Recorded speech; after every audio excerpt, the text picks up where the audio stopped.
G'day fellas and welcome to the 5th and final casted game of the Road to Red Bull Wallalol Legacy Grand Final. Spawning in on the north side of the map, playing as the Red Russ, we've got Marine Lord. And on the south side of the map, playing as the Mongols in the blue, we have got Beastyqt. Ladies and gentlemen, welcome. This is the 5th, the final game of the grand final between these two guys. They're going to be looking to fight it out amongst each other, and they are going to be looking to fight very hard. I can guarantee you, because it all comes down to this. An entire weekend's, I think in fact 2 weekends worth of battling it out non-stop has come down to this very moment, this final game in this series. So things are about to get spicy. Speaking of getting spicy, a huge shout out to our sponsor for this video. It's Vikings War of Clans. The dev team there reached out to me because they like strategy games. I like strategy games. So here we are. Vikings War of Clans is a completely free mobile game where you fight with other players around the world to become the one true ruler of the North. With strong RTS influence, you've got access to tons of different units that all look very familiar, including horsemen, archers, trebuchets, and mangonels. So there's plenty of ways for you to take down your enemies. One of the things I love about this game is that you can quite literally pick it up and put it down anywhere you like, just simply because, well, it's a mobile game. You don't have to be there all the time. The game is fluid. There's heaps of progression systems which keep you coming back. Another big thing is range of strategy. For me, I love spamming archers. You guys know that's why I play the Chinese. Spam out those Chokunu. It's the exact same thing here. With Vikings celebrating its 7th anniversary, there is absolutely huge updates dropping this month, including Jotunheim, 3 birthday monster events, blitz competitions every 2 days, and boosts for new players of up to 20%. So don't miss out on it. Click the link in the description if you want to become a part of it and become a hero of exciting events in the world of Vikings. Don't forget to look me up under the nickname Big Drong, because that's how I roll. And of course, a huge shout out to the developers of Vikings. Now let's get back to the video. So we're here with the classic. It's the Mongol versus Rus mirror on, or not mirror, but matchup rather, on Highview. And Highview, one of those maps where, even though it's a bit weird, honestly, Highview, because it's an open map, and you'd think on an open map like this that it would have, you know, quick games, action-packed, but the reality is, that's not the case. What seems to happen on Highview, now, fortunately we've got the Mongols here, so it's less likely to happen, is that walls come out. In fact, players often look to divide the map, so I wouldn't be surprised if we see, you know, in this map, you might have Marine Lord look to potentially, you know, wall off, say, all the way across here, try and take this north part of the map, maybe wall over on the south side across here. And I would not be surprised if this map goes to 45, 50 minutes, an hour, maybe even 2 hours. Even, I wouldn't be surprised if we saw a wonder coming out in this game, just simply because it is one of those maps where the reason why it happens, okay, is because of the stealth forests. With the stealth forests, it's very difficult for you to push up into them without having line of sight. So if you can control your enemy's line of sight, it is very difficult for them to push forward. And that's really what extends it out. So you will see a lot of fighting happening through the middle because it's the safest route, the least likely that you're going to get flanked or taken from a bit of an awkward spot. But we're already starting to see a bit of a weird opening here from Beasty. This is a stable opening. It is coming back. Now, this is where it starts to get a little bit exciting, because typically you would expect to see a barracks. Now, I'm suspecting that the reason why we're seeing a stable out is obviously because of the matchup where we're up against the Mongols, or rather, we're up against the Rus here. It's highly likely that they're going to have plenty of scouts out in the early stages of the game. Obviously, we know the reality, we know the truth. It's actually just going to be a wheelbarrow that comes out, but still, 3 scouts are out for him. So, I mean, that's more than enough. But the double production is going to enable him to have more scouts than his enemy. So Beasty already starting off with the Khan. It's just a single Khan, nothing else. And with that, we're going to see him actually go in a horseman. I do take that back. I thought it was going to be a scout opening. Not going to be a scout opening. Instead, just going to be a horseman opening. So very early, 3 minutes into the game, and we start to see those horsemen pushing out. Now remember, that outpost is already going down for Beasty. He's setting it up. There's a scout moving back towards this position. So he's going to spot it out. We'll watch to see how he plays it. Marine Lord going to be looking at age up now. It's going to be the Golden Gate coming down in the front of the base. He knows it's unlikely that Beasty's going to be able to prevent him from getting this bad boy up.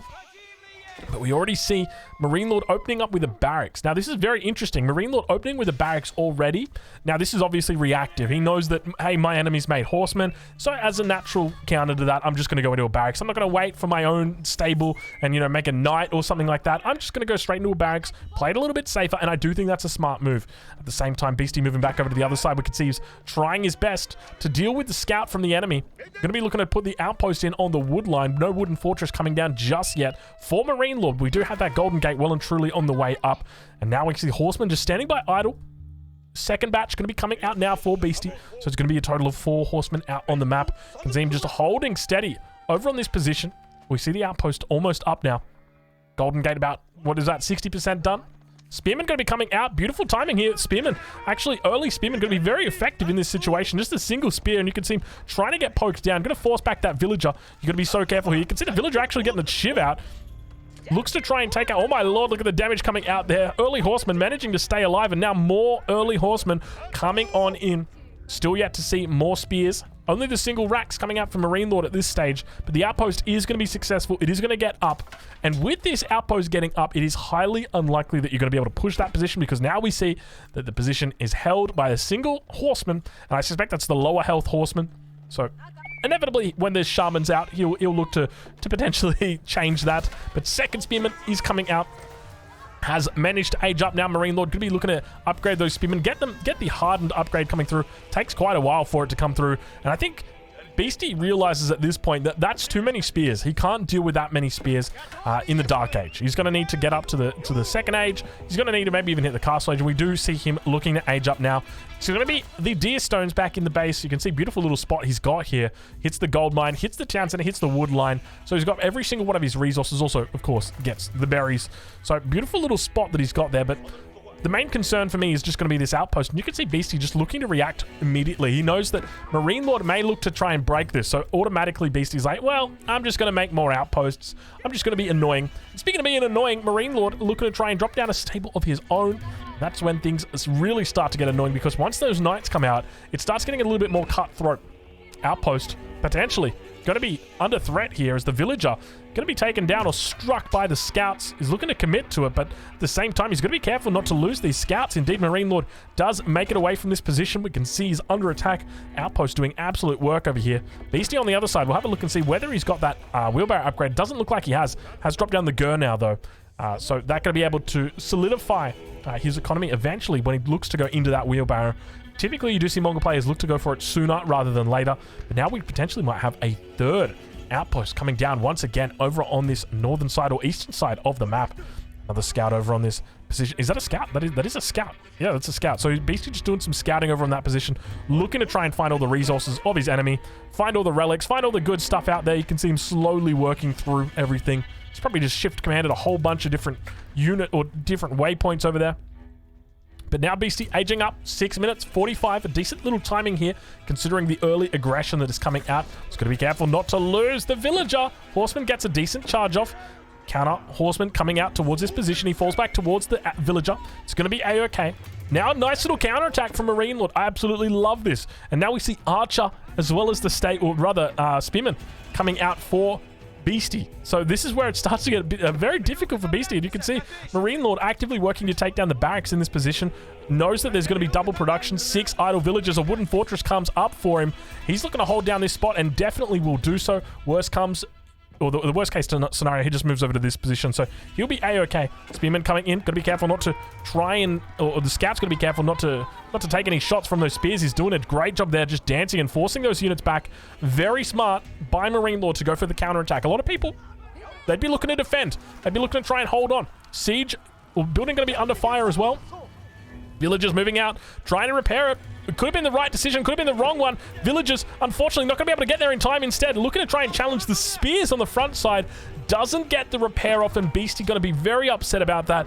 Outpost going to be going down, and it all starts... I mean, everything is on the line at this point. At this point in the game, things are starting to really heat up, really starting to get spicy, and you can see, I don't know, I wouldn't necessarily call them mistakes. Maybe just outplays coming through, missed timings potentially. Villagers going to be able to secure this outpost up, and Marine Lord going to be in a bit of a tough spot. The villagers immediately jump inside that outpost and now look to fire down upon the scout below it, managing to take down the first scout, and with that also looking to try and take down the Hardened Spearman not having any success, and now going to be applying pressure to that Uvu. You can see Beasty really on the back foot here. Not a lot of resources in the bank, and Marine Lord being so smart here, preventing him from aging up just by being aggressive here. So many other players would have just really tunnel visioned down on these outposts and really just try to understand or try and think, how can I beat these outposts? Marine Lord doesn't even need to. He does not even need to. He's just like, well, we're just going to cut the chicken off at the neck.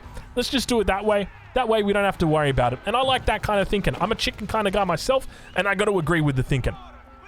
Marine Lord back in the base, though. We'll take a look and see what upgrades he's got. No double broadaxe just yet. We do know that he's got wheelbarrow researched. But other than that, it doesn't seem like a whole bunch. And now villagers over on the north side might potentially be moving out for a boar. He's got a great little spot up here. Very favored towards him. But over on the other side, I mean, Beasty's got a pretty decent boar himself. Actually, this is very mirrored. Oh, I've just realized these are like almost identical mirrors. Really good gold, though, for Beasty. Like, insanely good gold for Beasty. Hold on a minute. Like, I just realized, take a look at the big golds on this map. You've got, like, this one right outside Beasty's base. To be honest, it's kind of in the middle. And then this one, obviously, in favor of Beasty. Second town center coming up for Marine Lord. This is the reason. This single thing is why I hate this map. This is why in the ranked queue, I'm not even kidding you. Even though it's a beautiful open map, this is the reason why I ban this map. I fucking hate this map with a passion because of this right here. How do you know that this is going up? How do you know that this is going up? Now, Beasty miraculously somehow knows that there is a town center coming up here. Probably because there's a hunt. I don't know. I mean, it could have very easily been a TC over here. It's not, so it does get spotted out. But so many people would have missed this. I know I would have missed this. There's no way I would have known it. And then without that knowledge, you don't know that your enemy is moving ahead in the economy, so you can't keep up with them. So there's just so many different aspects. And obviously, like, the main reason why that is just simply because when you're playing up against the Rus, they've got the Golden Gate, there's no signal to you that, hey, I've gathered stone. There's absolutely no signal. And now Marine Lord looks to play a very heavy Feudal Age here. We can see plenty of units coming out for him. The double spear, double horseman combination, the double melee, I guess I should call it. So spear horse combination. Mangadai coming out for Beasty. Very curious decision to be going for Mangadai when not going for trade. Normally you see those two go working together hand in hand. Villager's got to be careful out here. You can see he's got absolutely no line of sight. Now Marine Lord's going to be the one who's in a bit of a difficult spot as that outpost is going to be coming up. Beasty just biding his time. He knows that the enemy town center is there, but he's not going to be able to do anything about it, unfortunately, until that outpost comes up. Scout on the backside just spotting out all those villagers. Look at this right here. Beasty being absolutely cute right now, managing to take out those villagers on the wood line. Very, very annoying. But he could just move a couple of villagers over towards this scout and look to try and prevent it from doing any more damage. Another horseman going to be coming forward, getting taken out. Numbers starting to look good, and players looking to really stick to Feudal Age in this fifth and final game. This could be it. Perhaps this game finishes in the Feudal Age. Outpost now coming through. Beasty looking to drop down a second outpost. I love the way that he utilizes the outposts over here. I love it in a way. It's like, I love it, and I absolutely bloody can't stand it. I just hate it so much, but hey, it is what it is. He plays it beautifully. He uses the resources that he's got at his disposal very effectively, and now in a single foul swoop, he nullifies the entire villager line over here. Now, obviously, the villagers could turn their attention and be like, yeah, we're going to go burn down the outpost, but Beasty, he's thinking ahead. He knows exactly what might happen. And as a result, now that food economy from Marine Lord is going to be stalled out briefly. Marine Lord going to be moving to clean up this position over on the east side. Might potentially think about moving out to this hunt even further out. He's got berries over on the backside as well if he looks to go over in that way. Mangadai going to be slowly but steadily firing off. Unfortunately, going to be taking too many shots to the face. Manages to escape with 9 health. At the same time, a bit of a raid over on that north side of the base. Marine Lord going to be holding on for a little bit longer, forcing back that scout. We did see that the scouting falcon was sent up into the air. There it is, flying around. Going to be providing plenty of line of sight. Mongols are wonderful on this map simply because of that. You've got this access to a scouting falcon, which is not a unique ability. It is for each individual scout. Now, I don't think scouts ever used to get that. It was only the Khan, and then at some point in time, they were like, oh, we're actually just going to give it to the Mongol scouts as well. So there you go. There you go. That's my story. That's my TED Talk. Welcome. Thank you for coming. But we do indeed see Marine Lord doing that now. So he's cleaned up this position. Beasty with nothing out over on this eastern side at all. only got this position over here on the west. We do see a wooden fortress coming up as well for Marine Lord, but barely can see inside the stealth forest here, unfortunately. It does get a little bit hard when the stealth forests are further away from the wooden fortress. Makes it a little bit more difficult to peer inside them, but at least he gets to see at the front of them, and obviously can see the outpost attacking through. We now see the walls starting to come up, and this is part of the reason why people like to wall on this map, just because you don't have any line of sight out on the map. So it's like, well, I need some sort of control. I need something to make me feel a little bit safer. And so as a result, I'm just going to wall. And then both players wall. Now, obviously, Beasty's not going to wall here because he's playing the Mongols. But you guys get the picture. That's why we really start to see all those crazy walls coming up. But now Beasty is going to be looking to push in. Gold miner going to be going down here. He's thinking about getting up to that castle age. You can see he's stacking up plenty of gold in the bank. He's got 515, 800 food. So definitely thinking about getting up to that castle age. Marine Lord on the other side, 0 food in the bank right now. He's on farms. This is not where you want to be as a Rus player. He's yet to take the boar. Speaking of boar, has he spotted the boar? I don't even know if he's spotted this boar. He might be a bit clueless. Like, where are the boars, guys? I got no idea. Marine Lord's got no idea either. So very tough for him. Double outpost up. Both of these guys have got emplacements on them, so could very easily be broken with the units that he's got here. But Beasty now going to be coming through. Outpost going up in classic Beasty style. We'll get a quick villager count. Beasty on 43, coming through with the age up now. Compare that to his opponent, Marine Lord, on 56. Yikes. That is the consequence of having that second town center. Khan going to be coming through here with plenty of horsemen to back it up. We don't see any arrow coming off just yet. It's already been moved, so no time for that maneuver arrow, unfortunately. Going to take a few hits on the way out here. Plenty of units back here, but fortunately, it looks like he's going to be A-okay. Right on board with Beasty. And see how he's doing as that step out does go down. So town center may have to move away. We continue to see the Gur just pushing towards that wood line. Doing a great job there. We'll have a look and see what upgrades he's got. I'm assuming the wheelbarrows come through. Wheelbarrow has indeed come through. No other tier 1 upgrades at this stage in the game. We'll check over on the other side of the map and see what the upgrades are looking like for his opponent. Still doesn't look to be anything too crazy. Actually, we do see double broadaxe and forestry coming in for Marine Lord. He's going with the classic double wood upgrades at the same time strategy. It's a rare strategy, an advanced one. Avoid doing this one at home, boys and girls and ambies, everybody in particular. But Horseman going to be able to chase down these archers. Gets a little bit of a victory there. Siege engineering coming through for Marine Lord. Interesting. Now looking to clear out these outposts. We talked about this a little bit earlier. He's only got these 2 outposts over on this west or this northern flank. Going to be very easy to clean up. Barely taking any losses. You can see he's just barely scratching the surface here of these units. He's even going to pull villagers to help out with the siege, because why the heck not? Wants to avoid any sort of reinforcement on this position coming through. Beasty up to the 3rd age now, so I'm going to expect that we see lancers, men-at-arms, crossbows, all that good stuff. Maybe not crossbows at least just yet. Might move into veteran archers first. He's got a pretty decent mass of it. Let's double check and see how many he's got. He's got 16 archers out, so that's more than enough archers to justify veterancy there. But we do also have the shaman coming through, so he's going to be looking to bring back a couple of the relics at the same time. The blacksmith, interesting spot for a blacksmith. I'm not sure what that guy's doing down there. He might be looking for the next Gur or the next Uvu. Yeah, it might be just that he's misplaced that blacksmith and sent it to the wrong location. Perhaps that is the case, and we did see it moving just right there at the end. Wooden fortress coming up. Boar has been slain. 7 food taken off that. Manages to clean this up, so Marine Lord going to be surviving a little bit longer and guaranteeing himself a little bit more food. He's going to be able to take these deer as well. He's left himself 6 villagers out over on that western side, and now diversifies his income. So now he's got villagers that are on farms. He's got plenty of farms out, 17 farms in total. He's got villagers on the deer hunt back here, villagers on the berries, villagers up towards the north here on this deer hunt, and of course villagers on the boar. So he's really doing well. He's getting food from about 5 different sources at the moment, which is exactly what you want to be doing as the Rus. Try and take full advantage of that civilization bonus. Really start stacking out that food gathering. And now on the other side of the map, we do see relics getting picked up. That's going to be the first relic coming in for Beasty. 1, 2, 3, 4, 5 relics. So 2 close to Marine Lord, 2 close to Beasty, and then 1 in the middle. I guess that's probably the best way to say it, or the best way to look at it. You can see both players somewhat having close by, but Marine Lord going to be thinking about an age up now. We'll take a look and see whether it's going to be that trusty landmark. You guys know the one I'm thinking of. Is it going to be that high trade house? Let's see exactly what it goes with. Hopefully it is. I'm sure he's got a beautiful spot back here. Damn it, dude.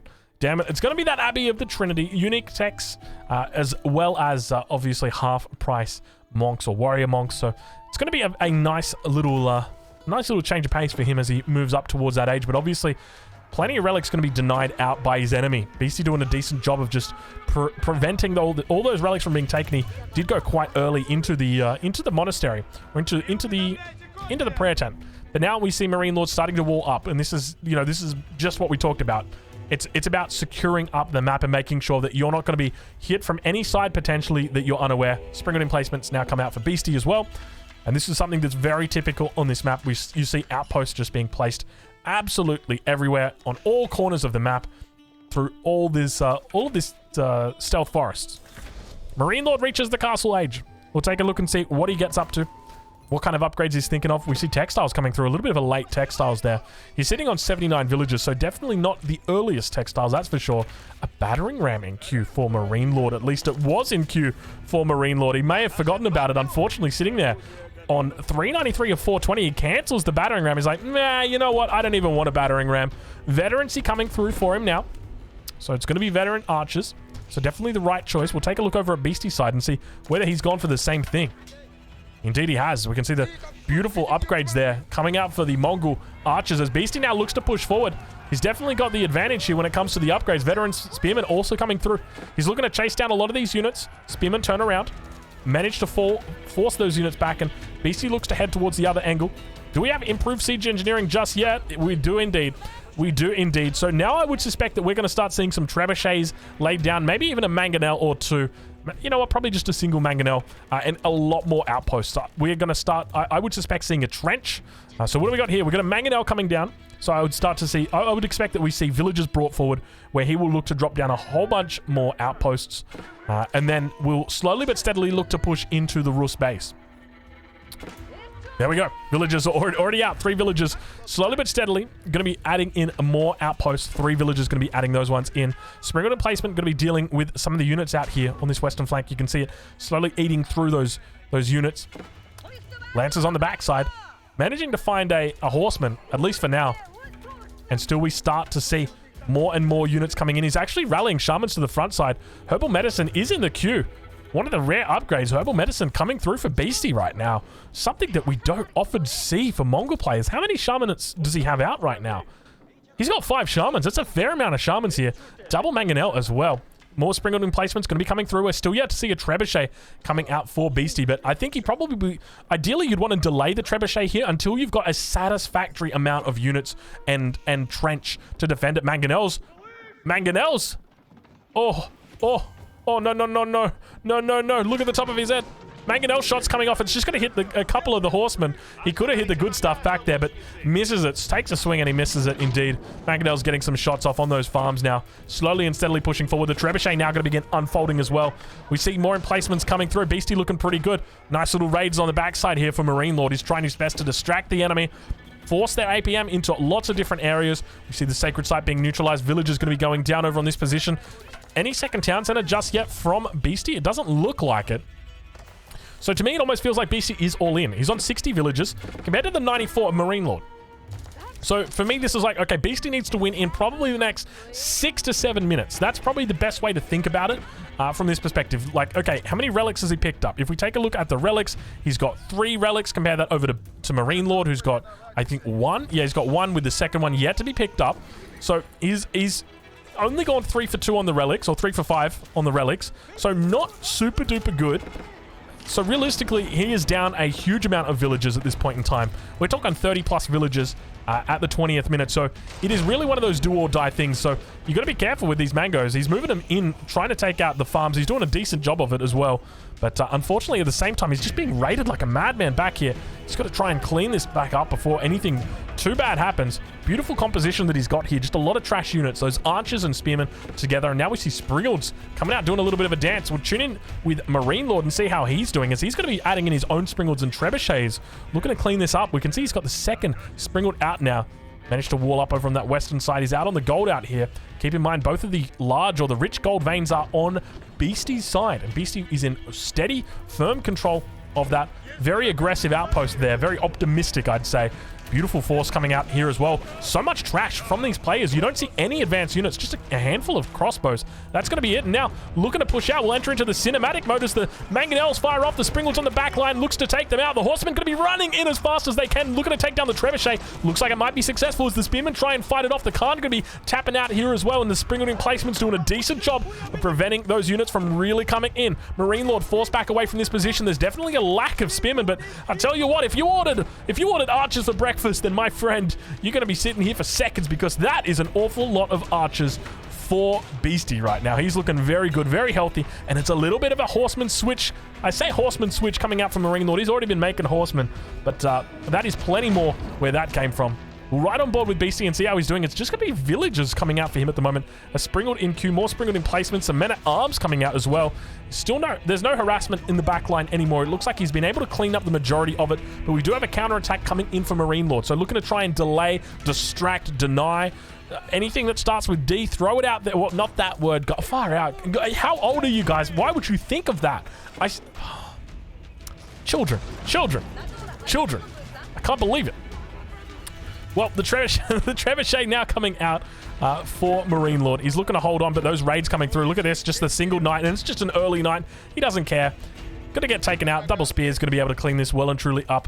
Taking that out, but a lot of horsemen running into this wood line. Marine Lord going to be having a field day here, but the men-at-arms lying in wait, ready to pick this up. You can see the upgrades have come through, but it's only going to be the ranged armor at this point in time, and that push really going to be coming through. We'll enter into the cinematic mode once again as the horsemen continue to round the corner and look to try and get in on this back line of siege. He does a great job of protecting it as the spearmen continue to come through. Shaman here looking to try and repair these, or heal up these units. Unfortunately, it looks like a couple of the Springalds do manage to go out. Beautiful micro coming out from Marine Lord, and all of the siege has been cleaned up here. So CG Cutie, unfortunately, going to be without the siege. Still with the Cutie, though. I'll give him that much. He's a good-looking fella. But unfortunately for him, he's going to have to back away from this position because he's got absolutely nothing left to push the front with. Obviously, he's got the trebuchets. He's still got the outposts to work with his Springald emplacements. Just the mangonels are what are really falling behind at this point. Plenty of resources in the bank. Look at that. If I've never seen more all-in than this right now. No villagers on food. Everybody on wood. He's on 45 villagers at this point. Beastyqt going to be dropping down a market on the front side because he's got no other available villagers to do it, I guess. I guess that's the way he's thinking. He's like, well, I can't afford an outpost, so I just make a market. Smart moves. Smart moves. So needs to be trading out, or needs to be purchasing plenty of wood. Needs to be dropping down double mangonels as soon as possible. Going to help him a huge amount. When it comes to the landmarks, we've got 1, 2 landmarks that are here. Third landmark on the backside. Very well positioned here for Marine Lord. So it's going to be quite some way for Beasty to get up in there. The Springald's going to be coming out. Beautiful little micro right there. Manages to trade out 1 for 1. Not a bad trade there for him. He looks to hold on a little bit longer. We'll ride on board with Marine Lord and see how he does. As he does look to lose that golden gate, a single ticket remains. In fact, the single ticket is going to be from before that outpost, or that landmark has gone down. And speaking of going down, we see that outpost going down as well. So things really not looking good now. He's going to try and hold on. Springalds may have moved up a little bit too far. The Yam Network going to be able to provide all of the movement speed bonus that these veteran spearmen need to chase those units down, and now turning around immediately takes down a couple of those horsemen. Continue to firing back. These guys want it. You can feel how much both of these guys want it. Beasty really committing, but at the same time, Marine Lord looking incredible. I've just realized he's sitting up on 120 villages, 69 military. I've got no co-caster. You guys know I got to say it. Nice. Villagers trying their best to get up more outposts. They're going to be the target here of this little attack. The veteran horsemen going to get taken out before any real damage can be done, and the shaman on the backside going to be able to repair that bad boy up. But at the same time, Marine Lord going to just be pushing through now. Look at this. Absolute huge push coming out from Marine Lord. He's got mangoes on the backside. Where is he getting all this siege from? He's got 3 siege workshops back here. Look at this. The madman's just gone madder. This is absolute crazy amounts. Those trebuchets are going to be useless here as he continues to fall back away from this position. And I think Marine Lord may have held the villager count at the moment. 120 for Marine Lord versus 47 for Beasty. I don't think there's any way that Beasty wins from here. It's going to be tough for him to keep his head above water. But I genuinely think at this point, Beasty was all in. There was some really good trades there with the Springalds that came out from Marine Lord. And now it's all about Marine Lord not making mistakes. And obviously, when it comes to a guy who's not going to make mistakes, hey, you're looking at the number one player in the game. He very rarely makes mistakes. He is methodical. He is perfect. He is sound. He is Marine Lord. Now that farm transition is coming in. We'll take a look at how many he's got. He's got 33 farms coming down. We see outposts or wooden fortresses coming down as well. He's looking to be a little bit more defensive. Springwood emplacement still firing down upon the units below it. He spots out the market in the middle. He's got the wooden fortress up, chilling out for the moment. Check out over on the other side of the map as the stable is moving down towards the Uvu on the south side. He's got 750 stone banked up, but we don't really see anything being used for it at the moment. I guess he could always look to go into something like improved military academy. Warrior Monk just chilling out over on this western side. 2 of the sacred sites are in the hands of Marine Lord. Only one held by Beastie. It's that one in the middle. It probably is a contestable one there for Marine Lord. We'll check and see how he's playing it, but a very interesting decision from Beastie to never go into that second TC. It's very common that what we see players look to do in this matchup, in any sort of Mongol matchup, where they play aggressive in the early game, they look to try and you go early, so tower rush plus a couple spears, go up to castle as quickly as possible, look to try and gain relics through a monastery, and then eventually get your market down, have a lot of villagers on gold, and trade out that gold for wood, add in your second town center. But Beastie never did it. He looked to commit to this very, very heavy Age 3 play, and unfortunately it seems like it hasn't paid off, and now those trebuchets on the front side are going to be going down. That's one of them. Second one going to be able to stay alive. We can see it retargeting slowly but steadily. Oh lord. Trebuchet's firing off as well for Marine Lord. He looks to hold on, but fortunately, the ranged armor there for the Springlords was enough to keep these guys alive. He's got plenty of them back here. We'll tune in with him as a keep actually comes up. This is curious. A keep coming up from Marine Lord. I definitely feel like this almost might be overkill, but look, when it comes to doing things safely, Marine Lord knows he's ahead. He's got 2 TCs. He's been scouting out over on the base of his opponent. He's been raiding it non-stop. He sees the sheep, but he never sees that second town center, and there's a reason why he doesn't see it. Because it doesn't exist. And as a result, it just makes it so much easier for him. All he has to do is just play safely, play methodically, and he's going to pull this one out. He's sitting on 200 pop at the moment, 72 military population, more than enough to keep himself safe. But he's got to be careful. He's a couple of mangonel shots away from death. This big ball of archers could very easily be taken out. And now the villagers moving forward, looking to drop down wooden fortresses. Marine Lord trying to solidify this position. I'm assuming that we're going to see, there it is, the high armory coming down. I guess you probably could have gone like right here and get 1, 2, 3 siege workshops, but to be honest, yeah, it's you don't want to delete those houses. You don't have the APM for it. It's too much. Springwood's coming out. Decent little trade. Will enter into the cinematic mode and watch the Springwoods as they look to fire on the backline. Beastie with a nice micro manages to stay one ahead of his enemy, but the Imperial Age is coming through for Marine Lord. It's going to be a tough little fight as the battle continues to rage on. The trebuchets on the backside looking to take out plenty of those buildings, but not able to find anything. And Marine Lord looking like he might be in a little bit of strife. We talked about the mangonel shots being, 1 or 2 shot, or the archers being 1 or 2 mangonel shots away from death. But fortunately, it seems like Beastie, his push is going to stall out here for Marine Lord. Marine Lord going to be very happy with this one as the Imperial Age is about to finish. We'll ride on board with him and see how he's doing at 176 population. Plenty of resources in the bank as well, sitting at about 3.8k. More than enough resources there. Compare that over to Beastie, who's on 94 population and is fighting for his life. What does Beastie need right now? If you're Beastie, what do you need? Come on, quickly, YouTube. Tell me. Come on. You guys want to know what it is?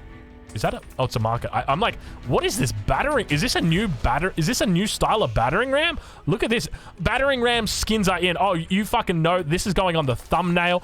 The new battering ram skin? Question mark, question mark, question mark, question mark. No, it's a market. It's a market. Beastie trading. I didn't think that was what he needed. I was going to say, like, he needed to do... He needed to do Lancer raids. I want to see like a lot of Lancer raids, but the hard part is you're up against the Rus with their fortified palisade walls, so you're not going to be getting through. And like, sure, you can get around here and you can get into here, you can get back here, but at the end of the day, are you really going to be doing that much damage considering you're down that many villagers? You're literally less than half the villagers. And we see those Lancers coming through. He manages to take out a fair few of the siege units on the backside. Mangonel getting a decent shot off. They're going to be swinging and missing, though. Archers coming through. Marine Lord picking up some upgrades. We see elite archers. We see elite horsemen and roller shutter triggers coming through. That is really going to help out Marine Lord on the defense here. And we can see that's exactly what he gets now as the elite archers come through. No +3 ranged attack just yet, but he does have the +2. Keep going to be going down, looking to protect this gold. Also protecting the stone. So Beastie is going for a miracle right now. A Hail Mary, if you will. It's going to be the trade. And interestingly goes for the trade in this corner rather than just leaving a couple markets here. But the problem is that he's going to need a lot of time for this trade to pull out. If he wants to work magic with this trade, he's going to need to start raiding. You're going to need to start seeing, you know, a Lancer up here. I want to see Lancers over here. I want to see Lancers over in the corner, Lancers on the gold mine, Lancers in the stone mine. I want to see Lancers in Altai. That's where I want to see. And the problem is we don't have that yet. It's a very cohesive playstyle here from Beasty in this game, and that's something rare because normally when Beasty's in this position, that's exactly what you see out of the guy. But I guess it's just the fact that with the Rus, the Palisade walls are very effective at just preventing those sorts of raids coming through, the fortified Palisade walls rather. Very effective at stopping those raids from coming in. Outpost coming up on the backside, looking to drop down that Yam network. We can see him adding them in. 148 gold, not a bad little amount of gold, but now we've got raids coming through as well from Marine Lord. Elite Horseman is through. Looking to neutralize the central sacred site, does so successfully. Beasty going to be falling back and just chilling out for the moment. He's looking to try and get his own Imperial Age through as well. He's on 110 population. I don't think he realizes just how far out of the game he is here. I don't know whether he's going to be able to pull this one back, but if he is, he's got to get over on the enemy side of the map. He's got to try and delay any kind of push, because the problem is when Marine Lord pushes down upon his enemy with elite horsemen, elite archers, and, you know, trebuchets or even a bombard, a couple springalds, there's not much that Beasty's going to be able to do, and that's exactly what Marine Lord looks like he might be getting prepared to do. He's got plenty of units out at the moment. We see more elite upgrades coming through, going into elite spearmen as well. So it's very interesting to see the way that the meta has developed here, in that we've just got very heavy amounts of trash units. It seems to be almost exclusively trash units. You're seeing, you know, huge balls of archers, huge balls of horsemen, and massive amounts of spears. It's really it. Like you see a handful of lancers, a little bit of siege, but for the most part, it just seems to be trash. And to be honest, I kind of like it. I do like it. It feels like the forces are a lot bigger when players are fighting it out. Just, I guess, because a lot of the units are cheaper. So you see more of the units out on the field. But now Beasty going to be looking to try and push down upon his enemy. Clean up this little attack that's down on the south side. Marine Lord does have that wooden fortress up. Beasty reaches the Imperial Age. Marine Lord looking to get the upgrades through. We see biology, we see banded arms, and of course +3 coming in, +3 melee attack, also an incendiary arrow. So he is about to get really, really scary. He is going to get very scary indeed. Elite Lancers coming through from Beasty. So he has decided the direction he's going to be going for. It's going to be that Lancer direction. You can see the traders. I'm not sure whether they've been spotted just yet by Marine Lord, but that emplacement on the outpost is going to be firing down upon them. See the sacred site over on the west side being captured. In fact, it's going to expose the traders over there by holding that sacred site. So a little bit of a consequence, but now the Lance is going to be moving in before the elite upgrades through. Another 22 seconds before he's able to engage, but he says, you know what? I'm just going to engage anyway. I don't even care. I'm going to just fight it because it's only archers, but then all of a sudden out of the woodwork come a whole bunch of elite spears.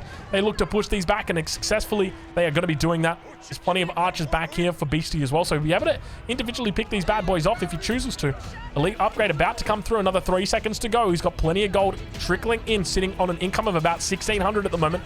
Only 3 relics, only that 1 sacred site, so all the rest of it's coming through from trading, and of course those 20 villagers that are on gold. Mangonel got to be careful here as the Lancers look to strike upon his enemy. Nice little charge, but unfortunately the spearmen here are going to be more than enough to deal with it.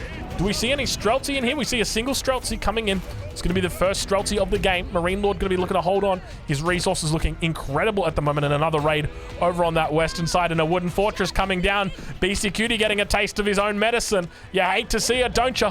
Just when Beasty starts dripping the medicine into Marine Lord's mouth, he spits it back up and says, you take it, my friend. I don't want any of it. Tastes like cherry. And I don't like cherry. You guys know, I don't know about you guys, but like, if you've ever had Starbursts, my favorite ones are the red ones. They say that they taste like cherry, but to me it tastes like medicine. I don't know, it must have been like a childhood medicine that you have, but they were my favorite. I loved them. It was kind of nostalgic for me. I'd eat the red Starburst and I'd be like, man, they're so good. And everybody else is like, these are disgusting. I'm like, I don't give a shit, man. Just give them to me. They were the only ones I would eat. I remember in Australia, they came out with packs of Starburst that you could buy like specific colors for, and I just bought the red pack. I'm like, just give me 100 of the red guys, please. And that was exactly what I did. And unfortunately, Beasty at the moment, he didn't ask for it, but that's exactly what he got as well. 100 of the red guys, and they're pushing down upon him very hard, very hectic right now. Things not looking good. Marine Lord just completely encompassing the entire map right now. Pushing forward with wooden fortresses. Look at this. Look at the coverage that he's got here. Just absolutely gorgeous stuff out of Marine Lord. Now a keep going to be coming down as well. The slow and steady strangle of a Beastie. That is what we are witnessing. He continues pushing forward. There was a bombard in queue. It did come out, so I don't know whether he... Yeah, I heard him delete a couple of units. We also see fine-tuned guns coming in, one of the unique technologies for the Rus. Going to be reducing the time it takes for bombards to attack. So instead of them attacking every, 1.8 seconds or whatever it is, it's going to be a little bit faster. So there you go. It's every 5.3 seconds. So that'll reduce it down to, 4.6, 4.4, something like that. Let's watch and see. It's about to come through. 5.3, all those... There we go. 4.3. There you go. So a pretty decent upgrade right there. So what was it, from 5.3 to 4.3? Not terrible. Not terrible. Like 16%. I think, it obviously it says 20%, but it's not 20%. They lie. They lie. It's probably 20%. But Beastie going to be trying his best to push through now. He may have overextended here, Marine Lord. There's a lot of units coming back for Beastie. He's got the Khan out as well. Looks like he's going to be popping off that arrow, and we can see that the Lancer is going to be doing a decent job of cleaning this up. A couple of Streltsy here, outpost, or rather keep going to get cancelled. Villagers moving back towards that second keep that was already being placed down. He's going to be able to get that one up and use that as a bit of a fallback base for now. Villagers jumping inside immediately. Boiling oil is researched. Failed to research it from this initial keep that he had. An interesting decision, but a decision nonetheless. Now looking to try and siege down those wooden fortresses. Beastie very much so getting a taste of his own medicine as more wooden fortresses continue strangling the map. This is truly how you play this map. You've just got to be dotting the entire map full of wooden fortresses or outposts or whatever it is that your civilization gets as its special line of sight building.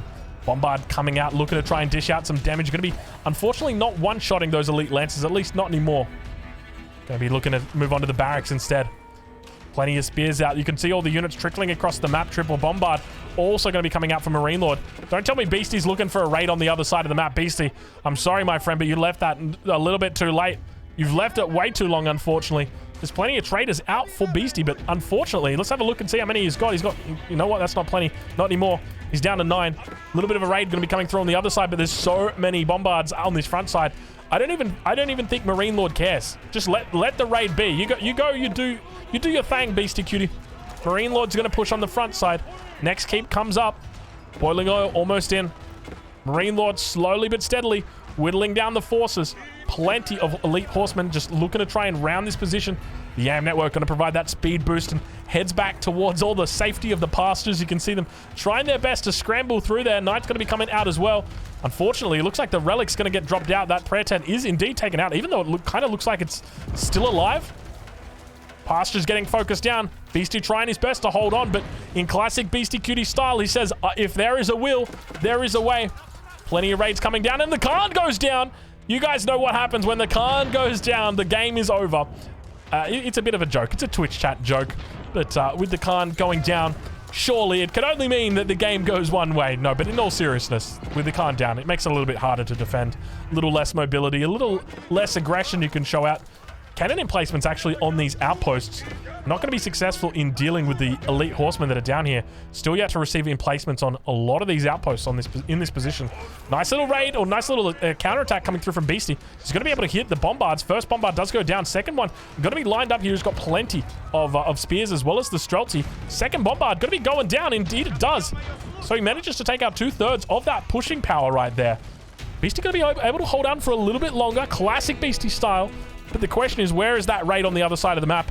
You can see how much damage he's doing. He's on 69 population at the moment, compared to Marine Lord, who's on 181 with more than 8,000 resources in the bank. Marine Lord is looking like an absolute god king at this point in time, as he looks to try and clinch this game number 5, and take out this set, take out this series, take out this tournament right here, right now. Marine Lord looking strong as he continues to turn his attention towards those deer stones. Taking that out, it's going to fortunately provide a little bit more coverage when it comes to this area. We'll stop that YAM network from coming in, and all those Lancers moving in at top speed. A nice little raid once again from Beastie, but once again it feels like it's a little bit too late. We needed to see this 10 minutes ago so that he could buy himself time, and good game does get called. Beastie tapping out. Marine Lord victorious, fellas. I hope you've enjoyed this casted game. I hope you've enjoyed this series.